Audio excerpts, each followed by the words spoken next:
Hello everyone, welcome you all on the platform of आश्रम academy. Friends, आज हम लोग इंटरनल स्ट्रक्चर ऑफ अर्थ को देखने वाले हैं। पिछली वीडियो तक हम लोगों ने लैटिट्यूड लॉन्गिट्यूड किया था, उसके बाद लोकल टाइम कैलकुलेशन हम लोगों ने पूरा कर लिया था। इस वीडियो में हम लोग पृथ्वी की आंतरिक संरचना को देखेंगे। ये वीडियो लेक्चर 6 होने वाला है। तो चलिए शुरू करते हैं। तो सबसे पहले मैं आप लोगों को बता दूं अपने पृथ्वी के बारे में कि हमारा जो पृथ्वी है वो सौर मंडल का सबसे सर्वाधिक घनत्व वाला ग्रह है, जिसका घनत्व कितना है तो 5.5 ग्राम पर सेंटीमीटर क्यूब है। ठीक है। डेंसिटी यानी घनत्व का मतलब होता है मास पर वॉल्यूम, कितना वॉल्यूम में कितना मास आता है। ठीक है ना। और दूसरा नंबर का बात ये भी जान लीजिए कि शनि जो है, शनि ग्रह हमारे सौर मंडल का सबसे निम्न यानी कि सबसे कम डेंसिटी वाला ग्रह है, जिसका डेंसिटी क्या है तो 0.69 ग्राम पर मीटर। ठीक है ना, पर सेंटीमीटर क्यूब। आगे देखिए। तो मैं आप लोगों को बता दूं कि हम लोगों को क्या करना है कि पृथ्वी की आंतरिक संरचना को देखना है। ठीक, कि पृथ्वी के अंदर का संरचना जो है वो कैसे है। तो उसके लिए हम लोगों को वो कैसे पता चलता है, तो उसे पता करने के लिए हम दो तीन विधि का प्रयोग करते हैं, जैसे कि ज्वालामुखी से पता करते हैं, और उल्का पिंड आता है पृथ्वी उससे देखते हैं, या फिर सबसे अच्छा और सबसे जो सुटेबल तरीका था वो था कि भूकंप के द्वारा पता लगाना, भूकंप विज्ञान के द्वारा। क्योंकि इन सब चीज़ों से सुटेबल नहीं बैठ रहा था कि क्या पता ऐसा होगा या नहीं होगा। ठीक है। तो पृथ्वी की आंतरिक संरचना का अध्ययन करने के लिए भूकंप विज्ञान यानी सिस्मोलॉजी की सहायता ली जाती है। ठीक है। देखिए, पृथ्वी की सतह के नीचे स्थित हुआ बिंदु जहाँ से भूकंप उत्पन्न होता है उसे फोकस कहते हैं। और पृथ्वी पर वह बिंदु जो कि फोकस के ऊपर लंबवत स्थित होता है, जहाँ भूकंप सबसे पहले महसूस किया जाता है, वह अभिकेंद्र यानी कि इपीसेंटर कहलाता है। ठीक है। देखिए कैसे है, मैं आप लोगों को पहले कुछ बना के डायग्राम में समझा देता हूँ। जैसे कि ये अपना पृथ्वी है, अर्थ। ठीक है। तो जिस बिंदु से भूकंप उत्पन्न होगा, जहाँ से भूकंप उत्पन्न होता है, मान लीजिए यहाँ से उत्पन्न हुआ भूकंप, तो इस पॉइंट को क्या कहेंगे, फोकस कहेंगे। ठीक है। और इसी के लंबवत, यहाँ से भूकंप उत्पन्न हुआ और इसके लंबवत में जो सरफेस आएगा अर्थ का, इसी कहेंगे इपीसेंटर। इपीसेंटर मतलब कि अभिकेंद्र कहते हैं। ठीक है। एकदम वर्टिकल यानी लंबवत 90 डिग्री में, इसके डायरेक्ट लंबवत अगर जो पॉइंट ऊपर आएगा सरफेस पे, इस पॉइंट को कहेंगे इपीसेंटर, और जहाँ से भूकंप उत्पन्न होता है उसे कहते हैं फोकस। चलिए आगे देखते हैं। भूकंप के दौरान उत्पन्न होने वाली तरंगे यानी कि वेव जो होते हैं, जो तरंग उत्पन्न होती है, वेव जो उत्पन्न होती है, पृथ्वी के आंतरिक क्षेत्रों से गुजरते हुए सरफेस तक पहुंचती है। ये वेव भूकंप तरंग कहलाती है, और ये जो वेव होती है वो भूकंप तरंग कहलाती है। ये जो हमारे पास तरंग आते हैं उसी को हम भूकंप तरंग कहते हैं। जैसे कि अब यहाँ से भूकंप आया तो ये क्या कर रहा है, देखिए यहाँ से पृथ्वी का आंतरिक संरचना से पार होते होते ये पृथ्वी के सरफेस पे आया, यहाँ पे आता है, फिर ऐसे, तभी ना हम लोगों को महसूस होता है। तो इस तरीके से आता है।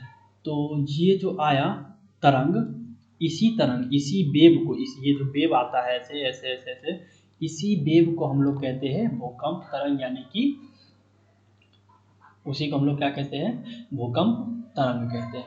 देखिए, इनका उपयोग, ये जो भूकंप तरंग आते हैं इनका उपयोग पृथ्वी की आंतरिक संरचना के लिए किया जाता है। अब ये जो भूकंप तरंग आया, पृथ्वी भूकंप आने के कारण भूकंप उत्पन्न हुआ और ये एक तरंग जो निकल के आया, वेव जो आया, इसी वेव को, ये वेव 3 तरह का होता है, और इसी वेव की सहायता से हम लोग क्या करते हैं, पृथ्वी की आंतरिक संरचना को पता लगाते हैं, आंतरिक संरचना के बारे में पता लगाते हैं। देखिए, तो मैं आप लोगों को बता दूं कैसे पता लगाया जाता है। तो पहले इसके से पहले देख लेते हैं कि इन तरंगों को रिकॉर्ड करने के लिए विशिष्ट उपकरण का यूज किया जाता है, जिसे सिस्मोग्राफ यानी कि हिंदी इंग्लिश में भी सिस्मोग्राफी कहते हैं, जिसे सिस्मोग्राफ कहा जाता है। जैसे कि अब ये जो इन भूकंप को कैसे रिकॉर्ड किया जाता है, कैसे पता लगाया जाता है, तो इसका पता लगाने के लिए, इसके बारे में, इसको रिकॉर्ड करने के लिए हम सिस्मोग्राफ का उपयोग करते हैं। ठीक है ना। एक उपकरण है, उस उपकरण का नाम है सिस्मोग्राफ। देखिए, भूकंप के दौरान मुख्य रूप से 3 प्रकार के भूकंप उत्पन्न होते हैं। पहला पी वेव, एस वेव और एल वेव। एक होता है आर वेव, जिसे हमें पढ़ना नहीं होता है। ठीक है। तो main P wave, S wave और L wave. P wave primary wave, secondary wave और लॉन्गिट्यूडिनल वेव ऐसे। ठीक है, तो प्राइमरी वेव को देखते क्या होता है। देखिए प्राइमरी वेव जो होता है ना, ये प्राइमरी वेव सॉलिड, लिक्विड और गैस तीनों में जाता है, लेकिन सबसे ज़्यादा स्पीड सॉलिड में चलता है, फिर लिक्विड में चलता है और फिर गैस में चलता है। लेकिन ये जो एस वेव होता है, ये एस वेव सिर्फ और सिर्फ सॉलिड और लिक्विड में ही सॉलिड और लिक्विड में जाता है, गैस में यह नहीं जा पाता है। ठीक है, गैस में यह वाला वेव नहीं चलता है। देखिए इसके बारे में एक एक करके देख लेते हैं हम। पी वेव को कैसे पहचानेंगे, एस वेव को कैसे पहचानेंगे। तो पी वेव, पी तरंग जो है, इन तरंगों को प्राथमिक तरंग यानी कि प्राइमरी वेव यानी कि प्राथमिक तरंग कहा जाता है। मैंने पहले ही बता दिया था, पी वेव यानी कि प्राइमरी वेव होता है, पी वेव यानी कि प्राइमरी वेव होता है। ठीक है ना, जिसे प्राथमिक वेव कहा जाता है, क्योंकि भूकंप के दौरान सबसे पहले यही तरंग उत्पन्न होती है। सबसे पहले जो वेव उत्पन्न होता है वो यही होता है, इसीलिए इसे पी वेव यानी कि प्राइमरी वेव कहा जाता है। प्राथमिक वेव, प्राथमिक तरंग भी कहा जाता है, हिंदी में प्राथमिक और इंग्लिश में प्राइमरी। ठीक है ना, कहा जाता है। ये तरंग केवल पृथ्वी की सतह के नीचे चलती है। ये जो तरंग है पृथ्वी की सतह, ये जैसे कि अर्थ है, इसके ऊपर सतह पे नहीं, ये पृथ्वी के अंदर ही अंदर के सतह पे ही चलती है। पृथ्वी के अंदर ही अंदर की सतह पे नीचे ही चलती है। सभी भूकंप तरंग में ये तरंग सर्वाधिक गति से चलती है। जितना भी तरंग है अभी तक हमारे पास, उन सब में सबसे ज़्यादा स्पीड जो है ये पी तरंग ही चलता है। और ये पी तरंग सबसे ज़्यादा स्पीड किस में चलता है, तो सॉलिड वाले स्थान पे, ठोस वाले जगह पे ये सबसे ज़्यादा स्पीड चलता है। ये तरंगे ठोस, द्रव व द्रव माध्यम दोनों में चल सकती है। ठीक है ना, और दोनों माध्यम में चल सकती है। माध्यम का घनत्व, डेंसिटी बढ़ने के साथ साथ इन तरंगों की गति भी बढ़ जाती है। जैसे जैसे घनत्व बढ़ेगा वैसे वैसे इसका जो है स्पीड बढ़ते जाएगी। जैसे कि सॉलिड का घनत्व कुछ ज़्यादा होता है तो उसमें सॉलिड में ये बहुत ज़्यादा स्पीड होगा। लिक्विड में भी ये चलता है तो लिक्विड का घनत्व कम होता है तो ये लिक्विड में कम स्पीड से चलेगा, और गैस में तो बहुत ही स्लो चलता है। ठीक है, बहुत ही स्लो। यह अनुधार्य तरंग यानी लॉन्गिट्यूडिनल वेव का उदाहरण है। लॉन्गिट्यूडिनल वेव या एल वेव कहते हैं इसका, यह उदाहरण है। ठीक है, और देखिए शैडो जोन, छाया क्षेत्र किसे कहते हैं। पृथ्वी की सतह पर वह क्षेत्र जहां सिस्मोग्राफी भूकंप तरंगे रिकॉर्ड नहीं किया जाता है, उस क्षेत्र को हम ये छाया क्षेत्र यानी कि शैडो जोन कहते हैं। जैसे कि मैंने बताया कि भूकंप तरंग को रिकॉर्ड करने के लिए हम सिस्मोग्राफी का उपयोग करते हैं। सिस्मोग्राफी का उपयोग करते हैं। जहाँ पर यह सिस्मोग्राफी जो है भूकंप को रिकॉर्ड ना कर पाए जिस क्षेत्र पर, उस क्षेत्र को कहते हैं हम लोग, क्या कहते हैं उस क्षेत्र को, शैडो जोन यानी कि छाया क्षेत्र कहते हैं। उस क्षेत्र को क्या कहते हैं, शैडो जोन यानी कि छाया क्षेत्र कहा जाता है। छाया क्षेत्र बोले तो पृथ्वी के वह स्थान जहाँ पे क्या ना हो, भूकंप को रिकॉर्ड ना किया जाए, उस क्षेत्र को छाया क्षेत्र यानी कि शैडो जोन कहा जाता है। छाया क्षेत्र का निर्माण बाहरी कोर के द्रव अवस्था में होने पर होता है। छाया क्षेत्र वाला स्थान कैसे बनता है, निर्माण इसका कैसे होता है, तो ये जो बाहरी कोर होता है, बाहरी कोर के द्रव अवस्था में होने पर होता है। जैसे कि ये अर्थ है तो ऊपर वाला हिस्सा क्रस्ट, फिर नीचे वाला हिस्सा मेंटल और उसके नीचे वाला कोर कहलाता है। तो यह जो बाहरी कोर होता है, बाहरी कोर, इनर कोर और एक्सटर्नल कोर एक होता है और एक होता है इनर कोर। तो बाहरी एक्सटर्नल कोर जो होता है, बाहरी कोर के द्रव अवस्था में होने पर छाया क्षेत्र बनता है। वहाँ पे क्या होता है कि सिस्मोग्राफी रिकॉर्ड नहीं हो पाता है। ठीक है, पी तरंग के लिए 103 डिग्री से 142 डिग्री का क्षेत्र छाया क्षेत्र कहलाता है। पी तरंग के लिए जो 103 डिग्री से लेकर के 142 डिग्री का जो क्षेत्र छाया क्षेत्र कहलाता है। पी तरंग इस क्षेत्र में नहीं काम करता है, नहीं रिकॉर्ड हो पाता है। ठीक है ना, सिस्मोग्राफ के द्वारा।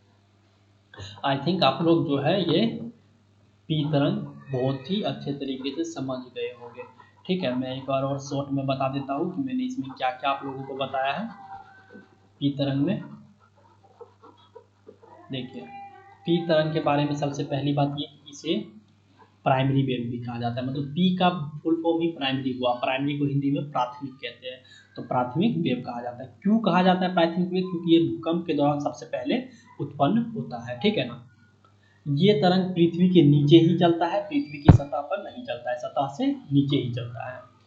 यह सभी भूकंप तरंग, ये तरंग सर्वाधिक गतिशील होता है। पी तरंग जो है ये एस तरंग, एल तरंग, सारे जितना भी वेव तरंग है उन सब से तेजी से चलता है, सबसे गति इसी का तेज होता है। तीसरा चौथा पॉइंट, यह ठोस द्रव सभी माध्यम में यह चलता है। जिसका घनत्व ज़्यादा होगा उस माध्यम में बस इसका स्पीड जो होगा ज़्यादा हो जाएगा, जिसका घनत्व कम होगा उस माध्यम में इसका घनत्व क्या हो जाएगा, घनत्व कम स्पीड कम, घनत्व ज़्यादा स्पीड ज़्यादा। जैसे ठोस का घनत्व ज़्यादा होता है तो पी तरंग ठोस में ज़्यादा चलता है, फिर लिक्विड का ज़्यादा होता है तो फिर लिक्विड, और गैस का कम होता है तो सबसे स्लो मौसम में ये गैस में ही चलता है। तो यही बात मैंने आप लोगों को बताया, ठीक है। तो ये समझ गए होगे आप। और उसके बाद मैंने बताया शैडो जोन जहाँ पे पी तरंग को नहीं मापा जाता है, किसके द्वारा? तो सिस्मोग्राफी के द्वारा। वो पी तरंग कहाँ पे नहीं मापा जाता है, तो कितना डिग्री पे? तो 103 डिग्री से 142 डिग्री वाले क्षेत्र में छाया क्षेत्र होता है, उस क्षेत्र में पी तरंग को नहीं मापा जाता है। चलिए एस वेव, एस वेव क्या है देखते हैं। एस वेव, इन्हें द्वितीय तरंग यानी कि सेकेंडरी वेव भी कहा जाता है। एस से सेकेंडरी, सेकेंडरी का हिंदी द्वितीय हो जाता है, ठीक है। ये केवल पृथ्वी की सतह के नीचे चलती है, ये भी पृथ्वी की सतह के नीचे चलती है। ये तरंगे केवल ठोस माध्यम में ही चल सकती है, और ये जो है सिर्फ और सिर्फ ठोस में ही चलता है। और माध्यम का घनत्व बढ़ने के साथ साथ इन तरंगों की गति भी बढ़ जाती है, और इस तरह एस तरंग का भी गति घनत्व बढ़ने के कारण बढ़ता है। ये सिर्फ सॉलिड पार्ट में ही चलता है, यानी कि ठोस वाले स्थान में ही चलता है, और बाकी में यह नहीं चलता। यह अनुप्रस्थ तरंग यानी कि ट्रांसवर्स वेव का उदाहरण है। तो प्राइमरी वेव लॉन्गिट्यूडिनल वेव का उदाहरण था, सेकेंडरी वेव ट्रांसवर्स वेव का उदाहरण है, एग्जाम्पल है, ठीक है ना। एस तरंग के लिए छाया क्षेत्र 103 डिग्री और इससे आगे का क्षेत्र है, यानी कि 103 डिग्री से 180 डिग्री का जो क्षेत्र है वो एस तरंग के लिए है। एस तरंग इसमें रिकॉर्ड नहीं होता है, इसमें एस तरंग गति नहीं करती है। छाया क्षेत्र मैंने आप लोगों को बता दिया है जहाँ पे सिस्मोग्राफी के द्वारा रिकॉर्ड नहीं किया जाता है। जैसे कि अपना अर्थ है ये, और ये इनर पार्ट है, और एक इनर पार्ट ये है। यहाँ से हम लोग वेव तरंग दिए और यहाँ तक आया, एक इधर से ऐसे दिए, एक ऐसे गया और एक ऐसे दिए। तो ये वाला ऐसे आया, इस वाले पार्ट में ये नहीं दिखा, और इस वाले पार्ट से ऐसे आया, फिर यहाँ पे नहीं दिखा, फिर यहाँ से डायरेक्ट निकल गया। ये आया यहाँ, इसमें नहीं दिखा, यहाँ से ऐसे निकल गया। ये आया ऐसे और यहाँ से ऐसे निकल गया। तो ये वाला जो क्षेत्र होता है यही जोन कहलाता है, जिसमें कि वेव को हम रिकॉर्ड नहीं कर पाते। तो इससे क्या पता चलता है कि ये वाला सॉलिड है, ये वाला क्या है, लिक्विड है, और ये अंदर वाला जो कोर वाला हिस्सा है ये वाला, ये और सॉलिड है, ठीक है ना। एल वेव देखिए, तो ये हम सेकेंडरी वेव के बारे में बता दिए।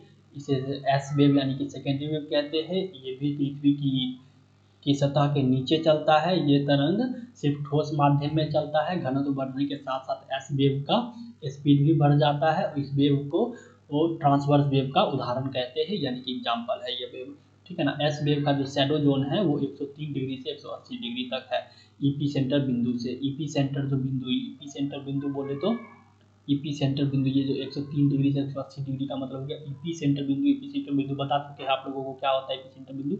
जहाँ से भूकंप उत्पन्न हुआ उसे फोकस कहते हैं, उस पॉइंट को।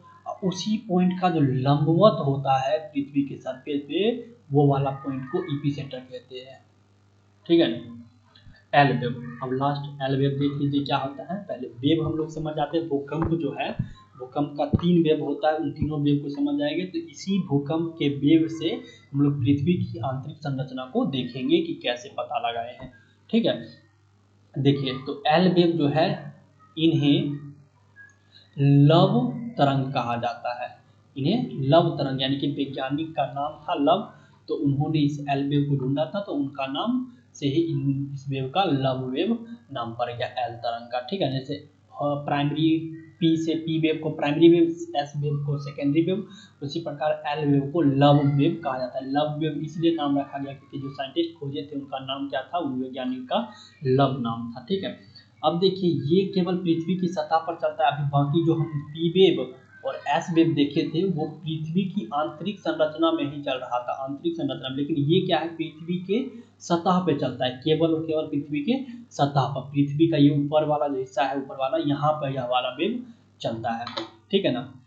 इनकी गति पी व एस तरंग के मुकाबले बहुत कम होती है, परंतु पी और वे एस तरंग के मुकाबले अधिक दूरी तक जाता है।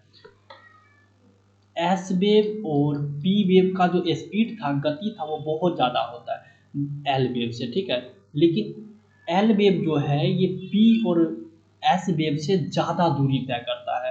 क्या करता है, दूरी अधिक तय करता है, बेशक इसका स्पीड जो है वो बहुत कम होता है एस और पी वेव से, तथा सर्वाधिक विनाश उत्पन्न करता है। और यही एल वेव जो है, लव वेव, जो कि सबसे ज़्यादा विनाशकारी होता है। जैसे कि भूकंप आया तो अंदर में जो भी वेव आया, जब तक अंदर था तो वो एस वेव और पी वेव था, और जो पृथ्वी की सतह पे हम लोगों को महसूस होता है वो लव वेव होता है, यानी कि एल वेव होता है। और यही एल वेव जो है क्या करता है, विनाशकारी होता है, इससे जान माल को हानि होती है। यह ट्रांसवर्स वेव अनुप्रस्थ तरंग का उदाहरण है, ये भी ट्रांसवर्स वेव का उदाहरण है। भूकंप तरंगे के अध्ययन के आधार पर पृथ्वी की आंतरिक संरचना से जुड़े अनुमान। अब भूकंप तरंग के अनुमान से पृथ्वी की जो आंतरिक संरचना है उसका कैसे अनुमान लगाया गया। पहला, क्योंकि भूकंप तरंग सीधे मार्गों में नहीं चलती, अपितु वह वक्राकार यानी कि कर्व मार्ग में चलती है, इसीलिए पृथ्वी के आंतरिक भाग में क्या है, घनत्व समान नहीं है। जैसे कि ये अपना पृथ्वी है, और जब हम बाहर से वेव दिए कोई तो, और ये एक पार्ट हो गया इसका, ऐसा पार्ट में बट गया है, मतलब यहाँ से यहाँ डाले और एक सीधा डाले तो ये ऐसे आया, फिर इस वाले में नहीं दिखा, और इस वाले में स्पीड एकदम बहुत तेज हो गया, बहुत ज़्यादा तेज, फिर इसमें नहीं दिखा, फिर यहाँ से ऐसे निकल गया। अगर हम यहाँ से तिरछा डाले ऐसे करके तो इसमें आया और इसमें दिखा ही नहीं, और इसमें यहाँ से ऐसे डायरेक्ट निकल गया। अगर इधर से ऐसे डाले तो इधर आया, इसमें दिखा नहीं और ऐसे निकल गया। और ये वाला ये बीच से अगर डालते हैं तो इसमें डायरेक्ट ऐसे सीधा दिखाई देता है हम लोगों को, और बहुत स्पीड में। तो इससे हमें पता चला, हम जानते हैं घनत्व बढ़ने के साथ साथ पी और एस वेव का जो है स्पीड बढ़ जाता है। इसका मतलब ये सॉलिड है, ये भी सॉलिड है, ये वाला लिक्विड है, इसमें पता ही नहीं चलता, इसमें वेव का स्पीड ही नहीं पता चलता है। इसका मतलब क्या हुआ, ये बहुत ज़्यादा सॉलिड है, इसका घनत्व बहुत ज़्यादा है, इसका घनत्व थोड़ा कम है, और इसका घनत्व कुछ है ही नहीं, इसीलिए इसमें वेव दिखता ही नहीं है। ठीक है ना, ये जोन में आ जाता है। ठीक है ना। चलिए, तो इससे तो पहला बात तो हमें ये पता चला कि पृथ्वी, ये जो वेव से पता चला, हम वेव डाले तो अलग अलग आया। इसका कारण ये है कि पृथ्वी के अंदर में जो घनत्व है सभी जगह का वो क्या है, अलग अलग है, ये अनुमान लग गया। पृथ्वी की सतह के नीचे पी वेव और एस वेव का अलग अलग गति से चलती है, अलग अलग गति से चलती है। गहराई बढ़ने के साथ इन तरंगों की गति बढ़ती है, और जितना गहराई बढ़ता है इन दोनों वेव की गति जो है बढ़ जाती है, तथा सतह के नीचे 3 स्थानों पर इनकी गति में बड़ा परिवर्तन देखने को मिलता है। ये 3 स्थानों में पता है ना, एक पहला स्थान ये, दूसरा स्थान ये, और तीसरा स्थान ये बीच वाला। ठीक है ना, बड़ा परिवर्तन देखने को मिलता है। अतः इससे यह अनुमान लगाया जा सकता है कि गहराई बढ़ने के साथ साथ पृथ्वी की घनत्व भी बढ़ता जाता है, तथा घनत्व के आधार पर पृथ्वी के 3 परतों में विभाजित किया गया है। तो ये जो हम वेव को डाले थे, जैसे ये देखिए यहाँ पे ये पी वेव डाले, ये एस वेव डाले, तो पी वेव क्या हुआ, ऐसे ऐसे गया, ये ऐसे गया, ठीक है, और ये ऐसे, ये रहा बीच का कोर, और यहाँ से ऐसे डाले तो ये निकल के ऐसे आ गया, ये ऐसे चला गया, ये ऐसे चला गया, इस टाइप से। और जब ये पी वेव सभी माध्यम में चला, क्योंकि हम जानते हैं कि प्राइमरी वेव जो है वो सॉलिड में भी चलता है, लिक्विड में भी जाता है, और गैस में भी चलता है, सारा जगह। मतलब इसका स्पीड जो है ज़्यादा हो जाता है, कम हो जाता है, लेकिन जाता है ये सारे वेव में। एस वेव सिर्फ सॉलिड में चलता है, एस वेव सिर्फ और सिर्फ किस में जाता है, सॉलिड में ही जाता है। तो इसीलिए इसमें देखिए यहाँ से ऐसे डाले तो यहीं पर रुक गया, और ऐसे ये साइड से निकल गया, ऐसे निकल गया, ऐसे निकल गया। ये कोर वाला जो हिस्सा था उसमें नहीं गया। तो क्या पता चलता है, ये वाला जो भाग है ये सॉलिड नहीं है, इसका मतलब यही ना हुआ, ये सॉलिड नहीं है। और ये बाकी का ये वाला जो हिस्सा है 103 से 130 डिग्री, 103 से 180 डिग्री तक का, ये वाला जो शैडो जोन है, बता चुके हैं अभी इस वाले में ये जो है एस वेव नहीं चलता है। और पी वेव का जो शैडो जोन है वो 103 डिग्री से 142 डिग्री है। इस वाले क्षेत्र में रिकॉर्ड सिस्मोग्राफी द्वारा हम लोग नहीं कर पाते हैं, रिकॉर्ड नहीं हो पाता है इस वेव का। तो यहाँ पे ये कोई सा भी वेव नहीं चल रहा है, यहाँ पे कोई सा भी वेव नहीं चल रहा है, ठीक है। ये शैडो जोन है। अब देखिए पी तथा एस तरंगों को मिलाने वाली छाया क्षेत्र शैडो जोन के आधार पर यह अनुमान लगाया गया कि पृथ्वी के सबसे आंतरिक परत का बाहरी हिस्सा द्रव यानी कि लिक्विड अवस्था में है। पृथ्वी का सबसे आंतरिक परत का बाहरी हिस्सा जो है वो क्या है, द्रव है। जैसे कि ये अर्थ है, ये एक हो गया और ये एक हो गया। तो ये पृथ्वी का सबसे आंतरिक संरचना है। और इससे पहले वाला ये वाला जो हिस्सा है, ये वाला ये क्या है, लिक्विड है। ये पता लग गया हमें पी हुए एस वेव के कारण।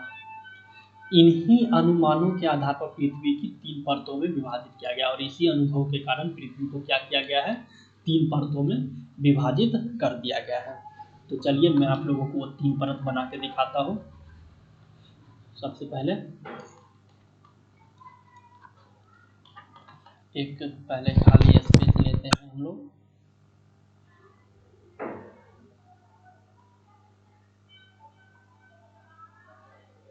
देखो देखिए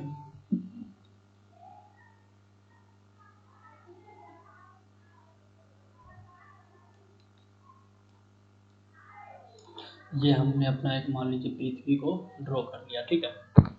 अब देखते हैं हम लोग इसमें, ये इसको 3 भागों में बट गया, ये ऐसे ऐसे और एक भाग ये ऐसे, ठीक है। ये पहला भाग जो आया, ये यहाँ से ये वाला वेव, इस भाग का जो नाम दिया गया वो क्रस्ट दिया गया। क्या दिया गया, क्रस्ट यानी कि भूपर पट्टी, हिंदी में भूपर पट्टी नाम दिया गया, ठीक है। इसका नाम दिया गया मेंटल, हिंदी में भी मेंटल ही कहते हैं इसको, ठीक है। और ये इसका नाम दिया गया कोर, इसका क्या नाम दिया गया, कोर दिया गया।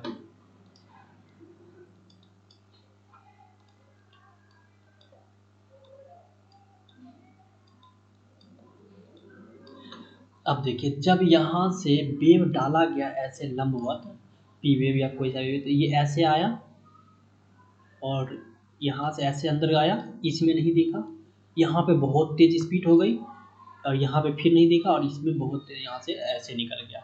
अगर तिरछा डाला गया ऐसे, यहाँ आया, इसमें नहीं दिखा और फिर डायरेक्ट ऐसे निकल गया। फिर अगर इस साइड से डाला गया ऐसे, इसमें नहीं दिखा और यहाँ से ऐसे निकल गया। तो इस चीज़ से हमें पता चला पी वेव डाले, ये एस वेव डाले तो ऐसे आया। तो इससे हमें क्या पता चला कि एस वेव जो है सिर्फ सॉलिड में चलता है, इसका मतलब ये वाला भाग सॉलिड है, ये वाला भाग सॉलिड है। और ये भी पता चला कि इसमें स्पीड कम था और इसमें स्पीड ज़्यादा था। कैसे पता चला, तो सिस्मोग्राफी के द्वारा, सिस्मोग्राफी यंत्र के द्वारा। इसमें स्पीड ज़्यादा था, इसका मतलब इसका घनत्व बहुत ज़्यादा है कोर का, इसका घनत्व बहुत कम है।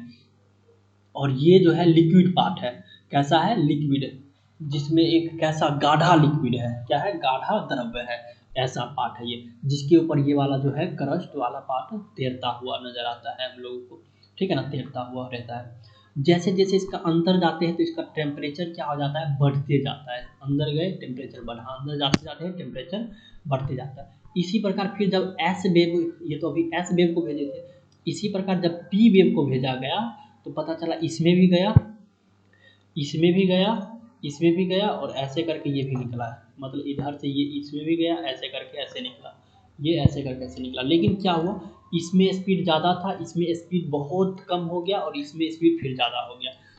इससे ये पता चला कि ये वाला साफ क्लियर पता चल गया हम लोगों को क्या है, लिक्विड है। क्योंकि हम लोगों को पी वेव और एस वेव का जो है नेचर पता है। क्या पता है? ये जो पी वेव है ये किस में चलता है बहुत स्पीड में, तो ये पी वेव जो है सॉलिड में सबसे ज़्यादा स्पीड, फिर लिक्विड में और फिर गैस में, और एस वेव जो है सिर्फ और सिर्फ सॉलिड में ही चलता है। ये बात हम लोगों को पता था। तो इस नेचर के कारण हमें पता चल गया कि पृथ्वी के अंदर कैसा है, आंतरिक संरचना कैसा है। तो पता चला पहला क्रस्ट, दूसरा का नाम मेंटल और तीसरा का नाम कोर। पहला भूपर पट्टी, दूसरा मेंटल और तीसरा कोर। ठीक है ना, इस तरीके से इसका तीनों का नाम रखा गया और बताया गया पहला भाग ठोस, दूसरा भाग लिक्विड, गाढ़ा लिक्विड है, और तीसरा भाग कोर है जो कि बहुत ज़्यादा घनत्व वाला ठोस है। ठीक है ना, ये चीज़ हम लोगों को पता चल गया।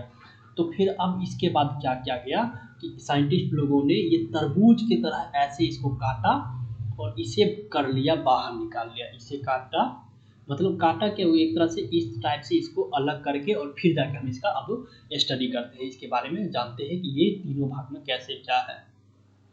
तो आइए यहाँ पे अब देखिए, तो यहाँ पे हम लोगों को क्या पता चल रहा है अब कि ये हमारा जो है ऊपर वाला भाग ये क्रस्ट है, और क्रस्ट का जो लंबाई है वो 34 किलोमीटर है। ठीक है, और ये जो 34 किलोमीटर है फिक्स नहीं है, कहीं पे ज़्यादा कहीं पे कम, कहीं पे मतलब 10 किलोमीटर, जैसे कि पानी वाला अगर हिस्सा ले ले तो बहुत 10 किलोमीटर ही है, उससे ऊपर वाला पर्वत ले ले तो 50 किलोमीटर, सबका एवरेज मिला करके 34 आया। इस क्रस्ट के नीचे वाला यहाँ से ये वाला जो आप देख रहे हैं इस वाले भाग को कहते हैं मेंटल। इस वाले भाग को मेंटल कहते हैं। दो भागों में मेंटल बैठा हुआ है, अपर मेंटल, लोअर मेंटल, ऊपर वाला और नीचे वाला मेंटल। ठीक है ना, उसके बाद आता है कोर। ये कोर भी दो भागों में है, बाहरी और अंदरी भीतरी। बाहरी कोर और एक्सटर्नल कोर और इंटरनल कोर, ये दो भागों में ये भी बटा हुआ है। ठीक है, इस तरीके से अब समझिएगा बात थोड़ा कि क्या बताने वाला हूँ मैं, कि यहाँ पे जो ये जो अर्थ है ये इस टाइप से है। ये अपर वाला क्रस्ट, अपर वाला ये क्रस्ट है जिसकी जो ये 34 किलोमीटर का है। यहाँ से यहाँ तक का जो परत का मोटाई है, चौड़ाई है, वो कितना है 2900 किलोमीटर। ठीक है, और मैं आप लोगों को बता दूं कि टोटल पृथ्वी की जो त्रिज्या है वो है 6400। कितना है? 6400। टोटल तो ऐसे है इतना 6371, लेकिन उसे 6400 लेकर के चलते हैं, 6400 कहा जाता है। ठीक है ना, तो ये 6400 है टोटल, जिसमें कि 2900 तो यहाँ से यहाँ तक का, और यहाँ से यहाँ तक का जो है वो 34, और ये 2900। उसके बाद यहाँ से बाकी बचा ये वाला, तो अब इसमें से घटा लीजिए 6400, इसमें से जो बच जाएगा इन दोनों को जोड़ करके इसमें से घटा लीजिए 2900 और 34, तो जो आएगा वो ये वाला हिस्सा इसका आ जाएगा। ठीक है, तो ये कोर का मोटाई हो जाएगा। अब देखना ये है, ये जो अपर कोर है ये वाला हिस्सा और ऊपर का क्रस्ट, इन दोनों को मिला करके कहा जाता है लिथोस्फीयर। क्या कहा जाता है? लिथोस्फीयर। ये वाला भाग अपर मेंटल और क्रस्ट को मिला करके जो परत बनता है उस परत को कहा जाता है लिथोस्फीयर। इतना बात अभी आप लोगों को याद रखना है। क्रस्ट और अपर मेंटल को मिला करके जो भाग बनता है जो, उसको कहा जाता है लिथोस्फीयर। ठीक है, और एक चीज और देख लीजिए, ये क्रस्ट और मेंटल का जो बीच का ये जो परत बना हुआ है, इस परत का नाम है मोहरविक डिसकंटिन्यूटी। डिसकंटिन्यूटी नामक साइंटिस्ट ने खोजा था, इसलिए इसका डिसकंटिन्यूटी नाम रखा, क्योंकि ये डिसकंटिन्यूट हो रहा है, यहाँ से अलग और यहाँ से अलग, ये कंटिन्यूअस जा रहा है जा रहा है जा रहा है। अगर बीच से टूट गया तो क्या हो गया? डिसकंटिन्यू हो गया। इसीलिए से इसका नाम मोहरविक रख दिया, मोहरविक ने खोजा था तो इसी ने मोहरविक नाम रखा इसका, मोहरविक डिसकंटिन्यूटी। इस वाले परत का मतलब जिस पर मेंटल और जो भाग मेंटल और क्रस्ट को अलग करता है उस पार्ट का नाम क्या रख दिया गया? मोहरविक डिसकंटिन्यूटी। उसी प्रकार जो भाग मेंटल और कोर को अलग करता है उस भाग का नाम रख दिया गया Gutenberg, Gutenberg discontinuity, Gutenberg discontinuity. I hope आप लोग इतना समझ गए होंगे। ठीक है, तो एक मिनट, ये वीडियो कुछ ज़्यादा ही लंबा हो जाएगा, तो इसके लिए मैं इस वाली वीडियो को यहीं पे रोकता हूँ। इसका पार्ट 2 फिर हम जल्द ही लाएंगे और कल की क्लास में, और उसमें मैं आप लोगों को क्या बताऊंगा, क्रस्ट के बारे में बताऊंगा। क्रस्ट का जो दो भाग है, ऊपरी क्रस्ट, लोअर क्रस्ट, निचली क्रस्ट, ये समझाऊंगा। मतलब अभी तक जो भी देखे इसको बिल्कुल थ्योरी में बढ़िया तरीके से देखेंगे अगली वीडियो में, नेक्स्ट क्लास में। ठीक है, और उससे पहले मैं आप लोगों को एक इसका एनिमेशन दिखाना चाहूँगा। इसका एनिमेशन देख लीजिए आप लोग एक बार। चलिए दोस्तों, तो इसी में मैं इसको पूरा ही कर देता हूँ, फिर कल की क्लास में रॉक्स को पढ़ लेंगे, ये पूरा हो जाएगा इसी वीडियो में। फटाफट मैं इसको करवा देता हूँ। ये सब मैं बता ही रखा आपको। क्रस्ट क्या होता है, पृथ्वी की सबसे बाहरी परत होता है जो कि सतह से लेकर के 35 किलोमीटर या 34 किलोमीटर की गहराई पर स्थित होता है। ठीक है ना। पृथ्वी की सबसे कम घनत्व वाली परत यही होती है।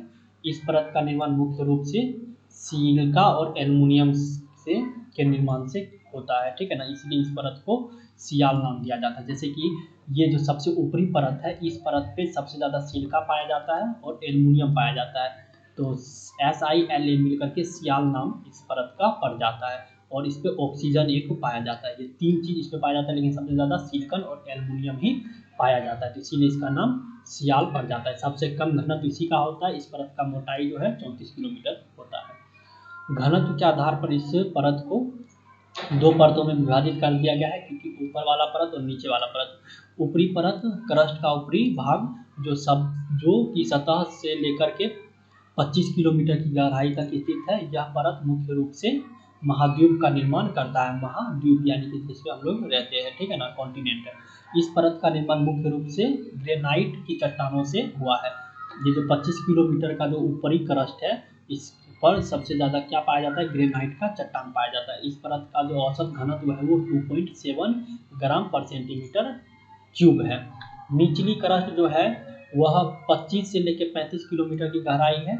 यह परत मुख्य रूप से महासागरों का निर्माण करता है। जैसे कि देखिए, अपना जो अर्थ है, तो इस अर्थ पे बहुत जगह पे कॉन्टिनेंट है, बहुत जगह पे फिर क्या है, जैसे कि 71% पे तो जल ही जल है। तो जो महासागर वाला जो परत है वो सिर्फ 10 किलोमीटर 10 किलोमीटर वहाँ से अपना क्रस्ट का चौड़ाई है। और कॉन्टिनेंट वाला जो है वो 25 किलोमीटर 30 किलोमीटर कहीं पर ऐसे है। जैसे पहाड़ आ गया तो उसका मोटाई परत और ज़्यादा हो जाएगा, पानी आ गया तो उसका परत का मोटाई क्रस्ट का कम हो जाएगा। तो वही बात है, ये 10 किलोमीटर का परत है जो इसमें महासागर बसता है। ठीक है ना, लेकिन है तो वो ऊपरी परत ही। ये अर्थ है, इस पे पानी है यहाँ पे, और यहाँ पे ये पहाड़ है, तो यहाँ से यहाँ तक का मोटाई ज़्यादा होगा, यहाँ से यहाँ तक का कम होगा। ये पूरा क्या है, क्रस्ट ही है। तो वही वाला बात है, इसका ये घनत्व ज़्यादा है तो इसका ऊपरी क्रस्ट कह देते हैं, इसको लोअर क्रस्ट कह देते हैं, यानी कि निचली क्रस्ट कह देते हैं। इसका 25 से लेकर 35 किलोमीटर की गहराई होती है, यानी कि 10 किलोमीटर चौड़ाई होता है, इसका मोटाई होता है परत का। यह मुख्य रूप से महासागरों का तल का निर्माण करती है। कोई ये सब बात आप लोग समझ सकते हैं, बहुत आसान है। इस परत का निर्माण बेसाल्ट की चट्टानों से हुआ है। इस परत का जो निर्माण है बेसाल्ट की चट्टान, यानी कि सियाल पे सबसे ज़्यादा बेसाल्ट की चट्टान पाया जाता है।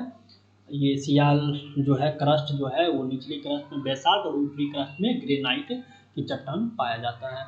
और इसका औसत घनत्व 3 ग्राम पर सेंटीमीटर क्यूब है। इसका औसत घनत्व 2.7 ग्राम पर सेंटीमीटर क्यूब था। क्रस्ट और मेंटल से अलग करने वाली जो संक्रमक परत है उसे मोहरोविक डिस्कंटिन्यूटी कहते हैं। मोहरोविक डिस्कंटिन्यूटी, मैंने इस बात को आपको बता दिया है। उसके बाद आता है मेंटल। मेंटल देखिए, मेंटल जो है पृथ्वी की दूरी परत जो 35 किलोमीटर से लेकर के 2900 किलोमीटर की गहराई तक स्थित है। ये जो नीचे वाला हिस्सा था ये ऊपर, ये और ये वाला हिस्सा, और इसके अंदर एक और हिस्सा, तो ये वाला हिस्सा जो है 2935 से लेकर 2900 किलोमीटर की गहराई तक। इस परत का निर्माण मुख्य रूप से सिलिका एवं मैग्नीशियम से मिलकर के हुआ, इसीलिए इसका नाम क्या पड़ गया, सीमा पड़ गया। क्या पड़ गया, सीमा पड़ गया, यानी कि सिलिकॉन और मैग्नीशियम, सिलिकॉन और मैग्नीशियम। तो याद रखिएगा, मेंटल में जो सबसे अधिक पाया जाता है वो सिलिकॉन और एल्युमिनियम, सिलिकॉन और मैग्नीशियम पाया जाता है। अगला, इस परत का औसत घनत्व 4.6 ग्राम पर सेंटीमीटर क्यूब है। ठीक है, इस परत का निर्माण मुख्य रूप से पेरिडोटाइट रॉक्स यानी कि पेरिडोटाइट रॉक्स से हुआ है। जैसे कि उस परत का भी जो क्रस्ट वाला जो परत था उस पर क्या सबसे ज़्यादा पाया जाता था, इस वाले क्रस्ट पे सबसे ज़्यादा ग्रेनाइट का चट्टान पाया जाता था और बेसाल्ट का चट्टान लोअर वाले पे। उसी प्रकार यहाँ पे जो है कौन सा चट्टान पाया जाता है, तो पेरिडोटाइट चट्टान सबसे अधिक पाया जाता है। इसका घनत्व 4.6 ग्राम पर सेंटीमीटर क्यूब होता है। पृथ्वी का सर्वाधिक द्रव्यमान तथा आयतन वॉल्यूम इसी परत पे है। सबसे ज़्यादा द्रव्यमान और सबसे ज़्यादा आयतन जो है पृथ्वी का वो इसी वाले परत पे है। किस वाले परत पर, तो मेंटल वाले पे। इसका घनत्व 4.6 ग्राम पर सेंटीमीटर क्यूब है। पेरोडाइट, इस पे पेरिडाइट चट्टान पाया जाता है। इसका निर्माण पेरोडाइट चट्टानों से हुआ है। 100 से लेकर के 200 किलोमीटर की गहराई से माध्य यह परत जो है आंशिक द्रव अवस्था में है। 100 से लेकर के 200, मतलब यहाँ पे आइए, जो मैंने आप लोगों को समझाया ये वाला, ये यहाँ से 25, ये यहाँ से 100 हो जाएगा। 100 ये रहा, 100 से लेकर के ये यहाँ से ये वाला जो हिस्सा, जिसे मैंने कहा था ना कि लिथोस्फीयर किसे कहते हैं, लिथोस्फीयर, ये वाला हिस्सा और ये वाला हिस्सा लिथोस्फीयर है। तो ये वाला जो हिस्सा है 100 से लेकर के 200 किलोमीटर, यहाँ 100 से लेकर के 200 किलोमीटर का जो हिस्सा है, इसमें क्या होता है, लिक्विड पाया जाता है। क्या होता है, लिक्विड होता है। ठीक है, द्रव अवस्था में होता है, द्रव अवस्था में पाया जाता है। ठीक है ना, जिसे हम लिथोस्फीयर, ऊपर वो वाला हिस्सा और उसके ऊपर वाला जो हिस्सा था कोर वाला, उन दोनों को मिलाकर के उसे लिथोस्फीयर कहा दिया जाता है। मेंटल को कोर से अलग करने वाली जो संक्रमक है उसे गुटेनबर्ग डिस्कंटिन्यूटी कहते हैं। ये बात मैंने आप लोगों को बता दिया है। अब देखिए कोर, लास्ट वाला हिस्सा जो है कोर, सबसे आंतरिक संरचना, सबसे आंतरिक, ये वाला जो है इसके ऊपर ये था। अभी हम लोग ये वाला पढ़ लिए हैं, अब इसका आंतरिक ये वाला भाग को पढ़ने वाले हैं। ठीक है, पृथ्वी की सबसे आंतरिक परत जो कि 2900 किलोमीटर से लेकर के 6371 किलोमीटर की गहराई तक है। ठीक है ना, उसी को कोर कहते हैं। पृथ्वी की सर्वाधिक घनत्व वाली परत यही है, सबसे ज़्यादा घनत्व इसी पर होता है। इस परत का निर्माण निकेल और फेराइट से हुआ है, Ni और Fe से। ठीक है ना, Ni और Fe से, इस पे सबसे ज़्यादा Ni और Fe पाया जाता है, इसलिए इसे नाइफ परत कहा जाता है। कोर को दो परतों में विभाजित किया गया है। एक बाहरी कोर जो है ये अर्थ, ये एक और वाला, ये वाला कोर, इसको दो भागों में, एक ये वाला भाग और ये वाला भाग, इसे आंतरिक कोर, इसे बाहरी कोर कहा जाता है। तो बाहरी कोर जो है, आउटर कोर, यह परत 2900 से लेकर के 5150 किलोमीटर की है, की गहराई में स्थित है। पृथ्वी की एकमात्र परत जो कि द्रव अवस्था में पाई जाती है, और ये वाला जो पार्ट है कोर का, ये द्रव अवस्था में पाया जाता है, यही वाला पार्ट। अधिक तापमान के कारण इस परत में आवेश कण का निर्माण होता है। आवेशित कण यानी कि चार्ज वाला, जिसमें चार्ज हो, अट्रैक्शन करने का पावर, जिसके कारण विद्युत चुंबकीय क्षेत्र उत्पन्न होता है। यही विद्युत चुंबकीय क्षेत्र पृथ्वी के चुंबकीय क्षेत्रों को जन्म देता है, और इसी के कारण पृथ्वी में कौन सा फोर्स आता है, ग्रेविटेशनल फोर्स, ग्रेविटी फोर्स, जो कि किसी भी चीज़ को अपने ओर खींच के रखती है। जैसे कुछ चीज़ हम छोड़े ऊपर और नीचे गिर जाती है, हम भी है तो नीचे हमारा हम गिरता है, या कुछ भी होता है ऐसे की, और इसको छोड़े ये नीचे गिरेगा। तो यही आवेशित कण, सबसे ज़्यादा टेम्परेचर होने के कारण जो कण होते हैं वो कण में आवेश उत्पन्न होता है, और वो आवेश विद्युत चुंबकीय क्षेत्र को उत्पन्न करता है। विद्युत चुंबकीय क्षेत्र पृथ्वी की चुंबकीय क्षेत्र को जन्म देता है। आंतरिक कोर, इनर कोर देखो, 5150 से 6371 किलोमीटर की गहराई तक स्थित है। अत्यधिक दाब के कारण यह परत ठोस अवस्था में पाई जाती है। इस परत का घनत्व 11 से 13 ग्राम पर सेंटीमीटर क्यूब है। वहाँ कहाँ 2.7, अपर क्रस्ट जो था 2.7, लोअर क्रस्ट 4, उसके नीचे 5, और ये जो है 11 से लेकर 13 ग्राम पर सेंटीमीटर, इतना ज़्यादा इसका घनत्व है। हाई डेंसिटी ऑफ अर्थ, सबसे ज़्यादा डेंसिटी वाला स्थान जो है इनर कोर है। ठीक है ना, तो ये सब मैंने आप लोगों को करवा दिया है। और ये वही चीज़ है जो मतलब दोनों का परत का जो बीच वाला है, जैसे क्रस्ट और मेंटल को जो अलग करता है उसे मोहरबिक डिस्कंटिन्यूटी कहते हैं। मेंटल और कोर को जो अलग करता है उसे गुटेनबर्ग कहते हैं। अपर क्रस्ट और लोअर क्रस्ट को जो अलग करता है उसे कैनॉट डिस्कंटिन्यूटी कहते हैं। अपर मेंटल और लोअर मेंटल को जो अलग करता है उसे रैपिडो डिस्कंटिन्यूटी कहते हैं। आउटर कोर और इनर कोर को जो अलग करता है उसे लेहमान डिस्कंटिन्यूटी कहा जाता है। ठीक है, तो क्रस्ट और मेंटल, सबसे पहले देखिए ये अर्थ है,